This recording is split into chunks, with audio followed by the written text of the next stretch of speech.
10वीं के बच्चों का YouTube चैनल पर स्वागत है। हम आज आप लोगों को रस के विषय में बताएंगे। देखिए, एग्जाम में ये जो हाई स्कूल में रस आएगा, ये हास्य और करुण रस ये अनिवार्य है, यानी कि आएगा तो आएगा।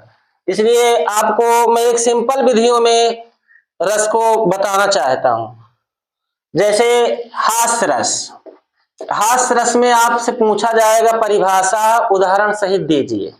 तो ये हास्य रस में परिभाषाएं लिखना बिल्कुल सिंपल सा है।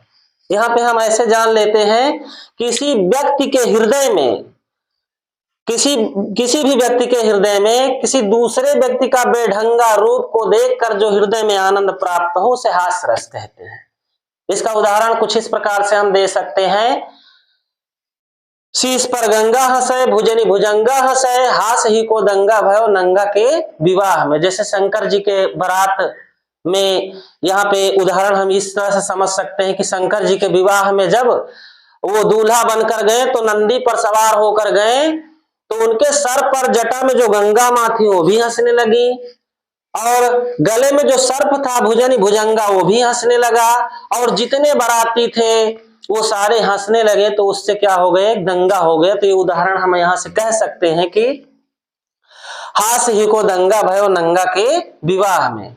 और करुण रस, करुण रस हम कुछ ऐसे बता सकते हैं, किसी भी व्यक्ति के हृदय में शोक नामक दुख की उत्पत्ति अगर उसके हृदय में है तो वो करुण रस कहलाता है। जैसे मणि खोए भुजंग सी जननी, फंसा पटक रही थी शीश, अंधी आज बनाकर मुझको किया न्याय तुमने जगदीश। तो आप लोगों से बस ये दो रसों में से कोई एक रस पूछ लिया जाएगा, तो आप ये दोनों रस में से किसी दोनों को तैयार कर लो, क्योंकि छोटे छोटे हैं, ये आसानी से आप लोग अच्छी तरह से इसको तैयार कर सकते हैं, जिसमें से सॉलिड नंबर 4 नंबर का आपका रस बोर्ड एग्जाम में फंस जाएगा। हाँ, हास्य रस। जैसे देखो, हास्य रस, करुण रस। करुण का मतलब होता है शोक, हास्य का मतलब होता है हंसी जहां पर उत्पन्न हो, हास्य इसका होता है हंसी। तो ये आप लोग इसको अच्छी तरह से तैयार कर लीजिए। धन्यवाद।